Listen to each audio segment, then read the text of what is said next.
Kimsə tiktokerlərdən, blogerdir, nə zibildilər bilmirəm. Mənim axırıncı müsahibəmdən bir balaca hissəni kəsiblər. Güya ki, mən demişəm ki, hicablı xanımdır və bu iyrəncdir, bu filandır, bu beşməkandır. Lütfən şərəfiniz olsun, vicdanınız olsun, Allahınız olsun. Mən heç vaxt heç bir hicablı xanım haqqında, heç bir əqidəli bir insan haqqında, müsəlman haqqında, dininə ləyaqətlə qulluq edən insan haqqında mən qəllət eləyərəm, belə bir söz deyərəm. Onu kəsib, onu düzəldən o şərəfsiz ləyaqətsə buradan deyirəm ki, şərəfsiz, bir dənə layıka görə, bir dənə bəyənməyə görə sən hər şeyini satarsan. Mən Belizarla qucaqlaşıb öpüşüb şəkillər paylaşan şərəfsizləri mən təhqir eləmişəm. Və onların içində bir hicablı xanım var demişəm ki, sən hicablı xanımsan.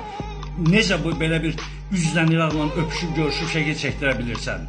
Adamın ləyaqəti olar, adamın kişiliyi olar. Siz layiqdən ötürü hər şeyinizi satarsınız. Ananızı da, bacınızı da, vətəninizi də, elinizi də, obanızı da, şəhidinizi də, qazinizi də.